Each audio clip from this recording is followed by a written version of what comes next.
بسم اللہ الرحمن الرحیم۔ جب سب کچھ اللہ کے حکم سے ہوتا ہے تو پھر تمہارا دعا کے لیے ہاتھ اٹھانا بے وجہ کیسے ہو سکتا ہے؟ جو در ہمیشہ کے لیے بند ہو جائے وہ دعا سے کھل سکتا ہے۔ دعا میں بہایا گیا ایک آنسو بھی اللہ کو تم سے کرم کرنے پر مجبور کر سکتا ہے۔ پریشان مت ہو، شاید اسی دعا میں تمہارے لیے موجودہ وقت کا چھپا ہوا بھلا ہو۔ دنیا کی رکاوٹوں سے کیوں گھبراتے ہو؟ اللہ نے سب کچھ ایک منظم نظام کے تحت بنایا ہے۔ کون اس کے فیصلے سے لڑ سکتا ہے؟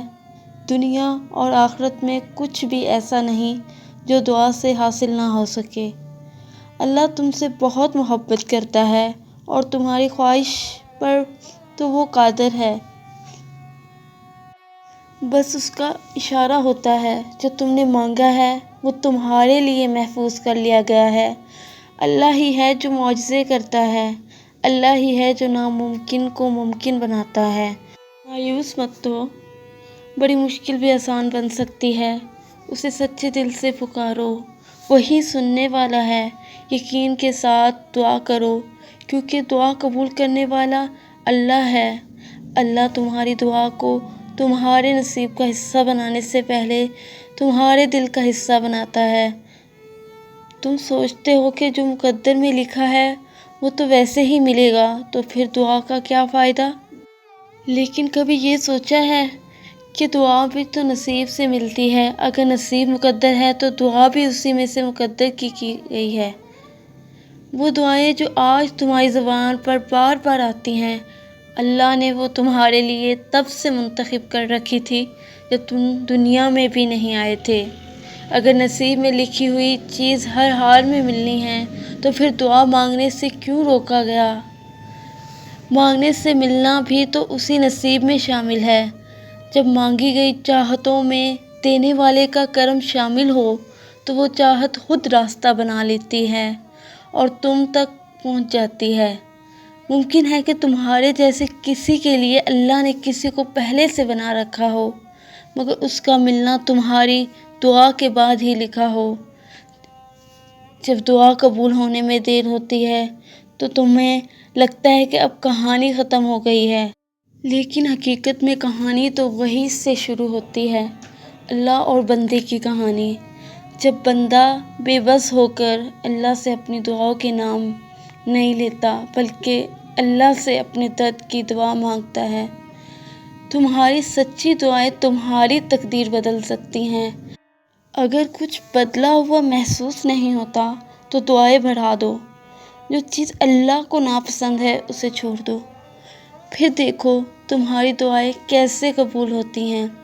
اللہ تمہاری ہر دعا سنتا ہے، ہر دعا پر کچھ نہ کچھ فرماتا ہے۔ تم کمزور ہو مگر تمہارا رب بہت طاقتور ہے، وہ کسی کو ادھورا نہیں چھوڑتا۔ یہ وقت بدلنے والا ہے اور بہت جلد تم وہ خوشی پاؤ گے جس کے لیے آج آنسو بہا رہے ہو۔ اگر تم معجزے کی تلاش میں ہو تو وہ تب ملے گا جب تم اپنے رب پر اندھا اعتماد کرو گے، جب تم خود کو اس کے حکم کے سپرد کر دو گے۔ تمہارا ہاتھ اٹھا کر اللہ سے مانگنا کوئی معمولی بات نہیں، یہ خوش نصیبوں کو نصیب ہوتا ہے۔ اس لیے دعا میں تاخیر پر پریشان نہ ہو بلکہ اپنی قسمت پر شکر ادا کرو۔ شاید اللہ تمہیں بار بار مانگتے دیکھنا چاہتا ہے کیونکہ وہ تمہیں وہی دینا چاہتا ہے جو تمہارے لیے بہترین ہے۔ یقین رکھو اللہ تمہارے ساتھ ہے اور بہت جلد تمہاری دعا قبول ہوگی انشاءاللہ۔ تمہارا بار بار مانگنا اس بات کی دلیل ہے کہ وہ چیز تمہیں ملنے والی ہے۔ اللہ تمہاری دعا قبول کرنے کے لیے ہی تمہارے دل میں وہی خواہش ڈالتا ہے۔ تمہاری دعاؤں کے بدلے مدد وہاں سے آتی ہے جہاں تمہیں گمان بھی نہیں ہوتا، پھر اللہ تمہاری دعاؤں کو قبول کرتا ہے۔ اللہ تمہاری دعاؤں کو کھول دیتا ہے اور تمہارے راستے آسان کر دیتا ہے۔ دیر کا مطلب انکار نہیں ہوتا بلکہ بہترین وقت کا انتظار ہوتا ہے۔